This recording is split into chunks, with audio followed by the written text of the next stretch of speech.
The hissing sound surrounded me, coming from every direction at once. In the fading light of the Pantanal sunset, I stood frozen in place as dozens of serpents emerged from the marsh grasses, their sinuous bodies forming an ever-tightening circle around me. I could identify the distinctive markings of jararacas, coral snakes, and the massive anaconda that slithered toward me from the water's edge. My breath caught in my throat as I realized there was no escape. The venomous predators of Brazil's vast wetland wilderness had me completely surrounded, and death seemed certain. "This is how it ends," I whispered, clutching the small wooden rosary in my trembling hands. That's when I saw her. A gentle blue light piercing through the gathering darkness, hovering just above the surface of the water. As the light grew brighter, the snakes around me became agitated, their hissing intensifying. But I couldn't take my eyes off the luminescence that now began to take shape, revealing the silhouette of a woman clothed in blue and white. I was born in a small farming community outside Cuiabá, the capital of Mato Grosso. My parents were devout Catholics who worked the land with the same reverence they showed in church on Sundays. From my earliest memories, faith was as much a part of our daily life as the sun rising over the distant hills, or the seasonal floods that transformed our landscape. My father would often say that the Pantanal was God's reminder that the world could be both beautiful and dangerous, a place where life and death danced together in perfect harmony. As a boy, I was always more interested in books than farming. While my brothers would help my father in the fields, I would sneak away to read under the shade of the mango trees near our house. My mother noticed my inclination toward learning and spiritual matters. She was the first to suggest that perhaps God was calling me to the priesthood. I dismissed the idea initially, but the seed had been planted. When I was 15, a missionary priest visited our parish. Father Antonio was different from our local clergy. He had traveled the world and spoke of remote villages where people had never heard the gospel.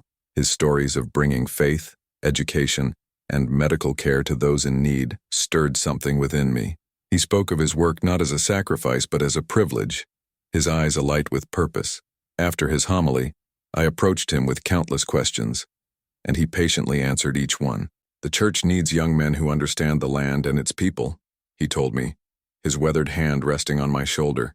"Someone who knows the Pantanal could bring much comfort to those living in its more remote regions." Those words echoed in my mind for months afterward. By the time I finished secondary school, I had made my decision. Despite my father's initial disappointment, he had hoped I would take over the family farm. I entered the seminary in São Paulo at 19. Seminary life was a stark contrast to the freedom of the Pantanal. The rigid schedule, the silence, the endless studying. There were moments I questioned my choice, but whenever doubt crept in, I would think of Father Antonio and the purpose that radiated from him. I wanted that same certainty, that same peace, and slowly, through years of theological study, prayer, and pastoral training, I began to find it. My ordination day arrived on a bright June morning in 2018. As I lay prostrate on the cool marble floor of the cathedral, I surrendered my life completely to God's service. My family watched with pride, my mother weeping quietly in the front pew, my father standing tall with newfound acceptance of my calling. In that moment, all my doubts vanished. I was Father Gabriel now, a shepherd for God's people. My first assignment was to a comfortable parish in Brasília. The congregation was wealthy, the church well-maintained, and my duties straightforward. I should have been content, but a restlessness grew within me. This wasn't the ministry I had envisioned when speaking with Father Antonio all those years ago. I hadn't become a priest to serve those already blessed with comfort and resources. My heart longed for the challenging landscapes of my childhood, for people who truly needed what I could offer. After 2 years, I requested a transfer to a mission in the Pantanal. My superior was hesitant, warning me of the isolation, the lack of amenities, and the physical dangers, but I persisted, and eventually, Bishop Marcos agreed to send me to São Francisco do Pantanal, a remote village accessible only by boat during the wet season. "You're either very brave or very foolish, Father Gabriel," the bishop said as he handed me the assignment. "Perhaps both, as most good missionaries are." I arrived in São Francisco during the dry season, when the waters had receded enough to reveal the dirt road leading to the village. My new parish was a simple wooden structure with a rusted metal roof and a small cross adorning its facade. The rectory beside it was even more modest, a 2-room building with minimal furnishings and a generator that worked only occasionally.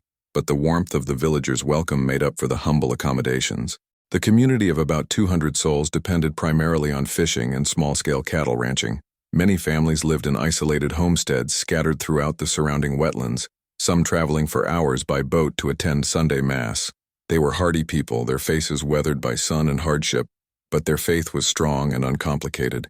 I quickly established a routine. Mornings were for prayer and preparing sermons.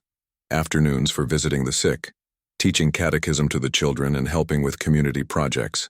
The evenings often found me in one homestead or another, sharing simple meals and listening to the concerns and hopes of my parishioners. They taught me about the Pantanal, its rhythms, its creatures, its hidden dangers. Never travel alone during the rainy season, Father. Joachim, an elderly fisherman, advised me. The waters bring life, but they also bring predators closer to our homes. And watch for the snakes, his wife Maria added, crossing herself. The serpents here are the devil's own messengers. I nodded respectfully at their warnings, but didn't fully comprehend their gravity. Having grown up on the edges of the Pantanal, I thought I understood its dangers. I was mistaken. As the months passed, I began visiting more remote families, sometimes traveling by boat through winding waterways or on horseback across the floodplains during the dry season. Each journey revealed more of the Pantanal's breathtaking beauty. Vast skies reflected in still waters, flocks of vibrant birds rising like living clouds. Jaguars glimpsed at a distance as they slipped silently into dense vegetation. But beauty came with risk. Once my boat's motor failed, leaving me stranded for a night on a small islet as caimans circled in the dark water. Another time I lost my way returning from a distant homestead and spent hours searching for familiar landmarks in the seemingly endless landscape. Each near disaster taught me respect for this powerful wilderness and reinforced the villagers' wisdom. Yet it was during the third year of my ministry that the true test came. The rainy season had arrived early and with unusual force. Waterways that were typically navigable became treacherous torrents, and areas that normally remained dry were submerged beneath several feet of water. The village itself was largely unaffected, built as it was on slightly higher ground, but many outlying families were isolated by the rising waters. One morning, Tomas, a young boy from the village, arrived at the rectory in a small dugout canoe, his face etched with worry. "Father, my grandmother is very sick. She's alone at our farm, and my father is away in Cuiabá selling cattle. The fever came on suddenly yesterday, and now she can't get out of bed." I knew Tomas's grandmother, Dona Clara, a dignified woman of 70 who lived on a small holding about 2 hours from the village. She was a widow who insisted on maintaining her independence despite her age. "Where is your mother?" I asked, already reaching for my emergency medical kit, a necessity for a priest in such a remote location. "She went to get the healer from the next village, but that's in the other direction. Please, Father, can you come? Grandmother asked for you. She wants last rites." The solemnity in the boy's voice told me the situation was dire. I gathered communion hosts, holy oils, my stole, and the medical supplies. Before leaving, I knelt briefly in the church to pray for guidance and protection. "I'm not sure when I'll be back," I told Silvio, the church caretaker. "If I'm not here for evening mass, please lead the people in prayer." Silvio frowned, glancing at the darkening sky. "There's a storm coming, Father. Maybe you should wait. Dona Clara may not have time to wait," I replied, following Thomas to his canoe. The journey began smoothly enough. Thomas, despite his youth, handled the canoe with the skill of someone born to the water. We navigated through the familiar waterways, passing beneath canopies of trees draped with vines and bromeliads. Birds called overhead, and occasionally we saw the ridged backs of caimans slipping beneath the surface as we approached. An hour into our journey, the sky darkened ominously. The air became heavy with moisture, and distant thunder rumbled across the vastness of the wetland. Thomas increased our pace, his young arms working tirelessly to propel us forward. "We should reach the higher ground near our farm before the worst of the storm," he assured me, though uncertainty tinged his voice. We were passing through a section of the Pantanal I hadn't visited before. The waterway narrowed, forcing us to push through dense aquatic vegetation. Massive water lilies impeded our progress, their circular pads creating a natural barrier. As we struggled through them, the first heavy raindrops began to fall, striking the water's surface like small pebbles. Then came the wind, sudden and fierce, whipping across the open water and bending the tall grasses. Our small canoe rocked precariously, I held tightly to the sides, my knuckles white with tension, as Tomas fought to maintain control. Lightning split the sky, followed almost instantly by a deafening crack of thunder. "We need to find shelter," I shouted over the growing tempest. Thomas nodded, gesturing toward a cluster of trees on a slightly elevated patch of land about 50 meters away. He angled the canoe in that direction, but the strengthening wind pushed against us, making progress painfully slow. We were perhaps halfway to the makeshift sanctuary when disaster struck. A massive gust caught us broadside, and despite Tomas's skill, the canoe capsized. The shock of the warm water enveloping me was nothing compared to the panic of finding myself suddenly immersed in the Pantanal's floodwaters. Waters I knew contained countless predators. I surfaced, gasping for air, my sodden clothing weighing me down. The medical kit and sacred vessels were gone, lost to the murky depths. Thomas resurfaced a few meters away. "Swim for the trees, father," he called, already striking out with powerful strokes. I followed, fighting against my waterlogged garments. The rain lashed at my face, making it difficult to see, but I kept my eyes fixed on the dark outline of the trees ahead. My muscles burned with the effort, and twice I went under, swallowing mouthfuls of the brackish water before breaking the surface again. When my feet finally touched solid ground, relief flooded through me. I dragged myself onto the small island, collapsing onto my hands and knees on the muddy earth. Thomas reached back to help me to my feet. "Are you all right, father?" he asked, concern evident despite his own exhaustion. I nodded, unable to speak as I fought to catch my breath. We had reached safety, but at a cost. The canoe was gone, along with my supplies. Worse still, I had no idea exactly where we were or how far we remained from Dona Clara's farm. "Do you know this place?" I finally managed to ask, squinting through the rain at our surroundings. Tomas frowned, surveying the small island. It was perhaps 20 meters across at its widest point, covered with a few trees and dense underbrush. He shook his head slowly. "I'm not sure. Everything looks different in the flood. But I think my grandmother's farm is still that way." He pointed northward, where the rain obscured the horizon. We took shelter beneath the largest tree, though its canopy provided little protection from the driving rain. For nearly an hour, we huddled there as the storm raged around us. I prayed silently, both for our safety and for Dona Clara in her illness. Gradually, the fury of the tempest subsided, leaving behind a steady drizzle and an eerie stillness. "We should try to reach my grandmother's farm before dark," Tomas said, rising to his feet. "We can wade through the shallower parts and swim where necessary." The prospect was daunting, but I saw no alternative. Staying on the tiny island overnight would leave us exposed to the elements and delay aid for Dona Clara. I nodded my agreement, and we began to assess the best route forward. That's when I noticed something disturbing. The water around our small sanctuary was moving strangely, with ripples that couldn't be attributed to the rain. Thomas saw it too, his young face suddenly pale. "Father," he whispered, pointing to a spot about 10 meters from shore. There, just breaking the surface, was the unmistakable shape of a serpent's head. Not just any snake, but the massive form of an anaconda. And it wasn't alone. The floodwaters had displaced countless reptiles, driving them to the same higher ground we now occupied. "We can't stay here," Thomas said, his voice trembling slightly. "But we can't go into the water either."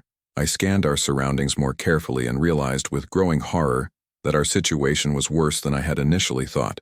The movement I detected wasn't just in the water. It was also in the underbrush around us. The island was alive with serpents, coral snakes with their distinctive red, black, and yellow bands, fer-de-lance with their triangular heads, and countless others I couldn't identify. We retreated to the highest point of the island, the base of the largest tree where the ground remained relatively dry. There, back to back, we watched as more snakes emerged from the vegetation, seemingly aware of our presence but not immediately threatening. "Why aren't they attacking?" I whispered, barely daring to breathe. "The storm," Tomas replied softly. "They're disoriented, seeking safety just as we are. But once they settle," he didn't finish the thought. He didn't need to. As the afternoon wore on, our predicament became increasingly dire. The snakes, initially scattered around the perimeter of the island, began moving closer. Whether driven by curiosity or territorial instinct, they were gradually forming a circle around us. The anaconda, meanwhile, had positioned itself directly between us and the most accessible route to deeper water, effectively cutting off escape in that direction. I checked my pockets. hoping for anything that might help us. All I found was my wooden rosary, a gift from my mother at my ordination. I clutched it tightly, finding a small measure of comfort in its familiar contours. "Tomas," I said, trying to keep my voice steady for the boy's sake, "I want you to pray with me." The young boy nodded, his eyes never leaving the serpents that continued their slow advance. Together, in hushed voices, we began reciting the Our Father. Whether it was the sound of our voices or mere coincidence, the snakes paused in their approach, their forked tongues flicking in and out as they assessed us from a distance. As the last light of day faded from the sky, our situation grew increasingly desperate. The temperature dropped, and the continuing drizzle left us shivering in our wet clothes.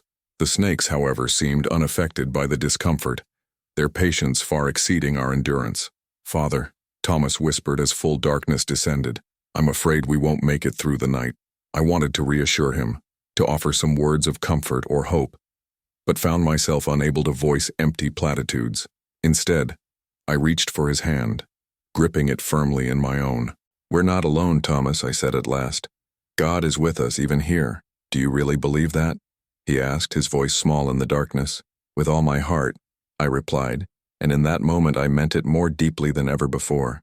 As if in response to my affirmation, the clouds parted briefly, allowing moonlight to illuminate our small island. What I saw in that silvery glow froze my blood.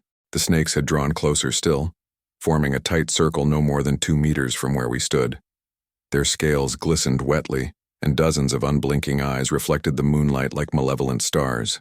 Among them, I could identify the deadliest species of the Pantanal, the jararaca with its distinctive pattern, the bushmaster with its massive size, the coral snake with its vibrant warning colors, and beyond them, partially submerged in the floodwater, the anaconda remained vigilant, its massive body undulating slightly with the current. The clouds closed again, plunging us back into darkness, but the image remained seared in my mind. We were completely surrounded with no possible escape. In all my years in the Pantanal, I had never heard of such behavior from snakes. It was as if they were coordinating their actions, driven by some collective intelligence. "Father," Tomas's voice quavered, "I think they're going to attack." A sound had accompanied his words, a soft, persistent hissing that seemed to come from every direction at once. The hair on the back of my neck stood on end as I recognized the warning. Any sudden movement now would likely trigger a strike. I closed my eyes, clutching my rosary even tighter, and began to pray as I had never prayed before. Not for my life, I had made my peace with death when I devoted myself to God's service, but for Thomas, an innocent child caught in this nightmare through no fault of his own. "Hail Mary, full of grace," I whispered, my voice barely audible above the hissing. "The Lord is with thee." Thomas joined me, his small voice gaining strength as we continued through the prayer. We had recited it 3 times when something extraordinary happened. A soft blue light appeared on the water's surface, perhaps 20 meters from the shore. At first I thought it might be some bioluminescent phenomenon, not uncommon in certain parts of the Pantanal, but this light was different, steadier, more concentrated, and growing brighter by the second. The hissing around us intensified, taking on a note of agitation. I felt Tomas's grip on my hand tighten as the light began to move toward us, gliding effortlessly across the water's surface. As it approached, the light began to take form, resolving into the silhouette of a woman. She was clothed in flowing garments of blue and white, her features indistinct within the radiance that surrounded her. A gentle warmth emanated from her presence, pushing back the chill of the night air. When she reached the edge of the island, the water beneath her feet remained undisturbed, as if she were walking on solid ground rather than the floodwaters of the Pantanal. The anaconda, which had been positioned between us and the water, recoiled from her approach, its massive body writhing as it retreated into deeper water. The reaction spread through the other serpents as well. The circle around us began to break apart as snakes slithered rapidly away from the advancing figure, disappearing into the underbrush or the surrounding water. Within moments, the island was clear of serpents. Only Thomas and I remained, standing transfixed as the radiant figure moved closer. Now I could see her more clearly. A woman of ageless beauty, her eyes filled with compassion and something deeper, a wisdom that transcended human understanding. Upon her head rested a crown of 12 stars, shimmering with an inner light. She stopped a few paces from us, and I fell to my knees in recognition. pulling Thomas down beside me. Though no words were spoken, I knew with absolute certainty that we were in the presence of the Blessed Virgin Mary. Mother of God, Holy Mother, I whispered, my voice catching with emotion. She smiled, an expression of such profound love that tears sprang to my eyes. Then she extended her hands toward us, palms upward in a gesture of invitation. Without hesitation, I rose to my feet, helping Thomas to stand as well. The radiant figure turned and began moving back toward the water, pausing at the edge to look over her shoulder at us. The message was clear. We were to follow. Though the rational part of my mind registered the danger of entering the flood-swollen waters, particularly after what we had witnessed, my heart was filled with a calm certainty that transcended fear. Come, Thomas, I said softly, taking the boy's hand. She will guide us to safety. Together we stepped into the water. I expected to sink, but to my astonishment, the water only reached our ankles, as if the floodplain beneath us had somehow risen. Ahead, Our Lady continued moving across the surface, the gentle blue light surrounding her illuminating a path through the darkness. We followed in reverent silence, wading through what should have been deep water with miraculous ease. Occasionally, I glimpsed the sinuous movement of serpents in the periphery of the light, but they kept their distance, repelled by the holy presence that guided us. For what seemed like hours, we journeyed through the flooded Pantanal. I lost all sense of direction, trusting completely in the guidance of our celestial escort. Thomas walked beside me, his earlier fear replaced by a look of wonder and peace. Finally, I began to recognize landmarks, a distinctive stand of trees, a peculiar rock formation visible above the waterline. We were approaching Dona Clara's property. The small farmhouse stood on an elevated piece of ground, a single light burning in the window despite the lateness of the hour. As we reached the edge of the property, the radiant figure paused one final time. She turned to face us fully, and for a brief moment, her features became perfectly clear. It was a face I had seen in countless paintings and statues, yet no artistic representation had captured the luminous beauty, the ineffable compassion that radiated from her countenance. She raised her hand in blessing, and I felt a profound peace settle over me, washing away the trauma of our ordeal.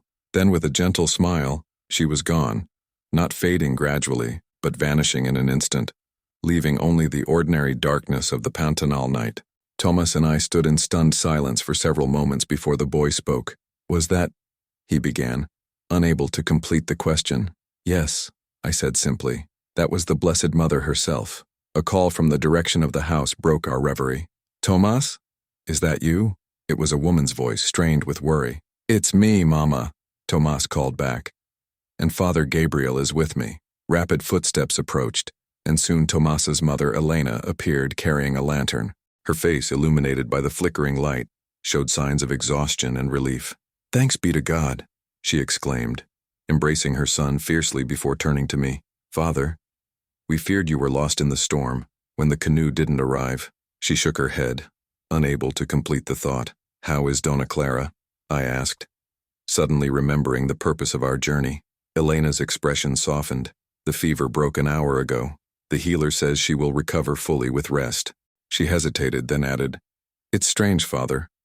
Just before the fever broke, my mother opened her eyes and said the Virgin Mary had come to her in a dream, telling her that Thomas was safe and that you were bringing him home." I exchanged a glance with Thomas, who looked as startled as I felt. "We have much to tell you, Elena," I said, "but first, let us see to your mother." Inside the modest farmhouse, Dona Clara was sitting up in bed, sipping broth with a steady hand that belied her recent illness. When she saw us enter, her eyes widened. "You came," she said, looking directly at me. "Just as she said you would." I approached her bedside, taking her weathered hand in mine. "You saw her too?"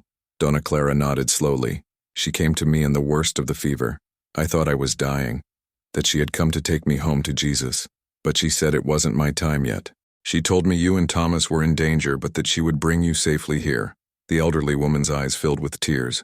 "I've prayed to her every day of my life, and in my greatest need she answered." That night, as Thomas and Elena slept, I sat beside Dona Clara's bed, recounting our miraculous journey through the flooded Pantanal. She listened intently, nodding occasionally as if the details confirmed what she already knew. "The Virgin has blessed our family," she said when I had finished. "And you as well, Father. Such a vision is a rare gift." "But why?" I asked. voicing the question that had occupied my thoughts since the encounter. Why would she appear to us? Here in this remote corner of the Pantanal, Donna Clara smiled, a knowing look in her aged eyes. The Mother of God goes where she is needed, Father, and perhaps where her message will be heard. She reached for my hand again, her grip surprisingly strong. You were brought to us for a purpose. This experience has shown you what that purpose might be. I remained with the family for 2 days, until the floodwaters receded enough for safe travel back to the village. When we arrived, the entire community gathered to hear the story of our miraculous rescue. Some listened with skepticism, others with awe, but all were moved by the sincerity of our account. In the months that followed, news of the apparition spread beyond San Francisco de Pantanal. People from neighboring villages began making the journey to hear firsthand about the Virgin's intervention. Many brought their own stories of answered prayers and inexplicable occurrences. A sense of renewed faith swept through the region. With the bishop's permission, I established a small shrine at the spot on the island where we had seen the Virgin. A simple wooden statue of Our Lady, carved by a local artisan, stood as a reminder of her presence in this wild place. On the anniversary of the apparition, we organized a procession by boat to the shrine, a tradition that continues to this day. But the most profound change was within me. Before that night, my faith had been intellectual, rooted in theology and doctrine. Now it had a visceral quality, a bone-deep certainty born of direct experience. I understood what Father Antonio had meant all those years ago about his ministry being a privilege rather than a sacrifice. My approach to my pastoral duties transformed. I spoke with greater conviction, listened with deeper empathy, and found myself able to reach even the most skeptical members of my community. The bishop noticed the change during his annual visit and expanded my responsibilities to include several more remote settlements in the Pantanal. Whatever happened out there has made you a better priest, he observed. You speak now like a man who has seen the face of grace. 5 years have passed since that night on the island. Tomas is now studying at the seminary in Cuiabá, inspired by our shared experience to consider his own vocation. Donna Clara, despite her advanced age, remains a pillar of the community, sharing her wisdom and unwavering faith with younger generations. As for me, I continue to serve the people of the Pantanal, traveling between scattered communities by boat, on horseback or on foot, depending on the season. The dangers remain, the unpredictable waters, the wildlife, the isolation, but I no longer fear them as I once did. I have seen divine protection manifest in the most desperate circumstances, and that knowledge sustains me through every challenge. Sometimes in the quiet evenings when the sun sets over the vast wetlands, painting the sky in shades of gold and crimson, I feel a familiar presence, a gentle warmth, a profound peace that transcends understanding. In those moments I know that Our Lady of the Pantanal, as the locals now call her, remains with us, watching over this wild and beautiful land and the people who call it home. And so I ask you, as you reflect on this story, have you ever felt a divine presence in your darkest moment? Do you believe that miracles still occur in our modern world? If this account has touched your heart or strengthened your faith, I invite you to share it with others who might find hope in knowing that even in the most remote corners of creation, surrounded by danger on all sides, we are never truly alone. The Mother of God still walks among us, guiding us through the floodwaters of life toward the safety of her Son's embrace.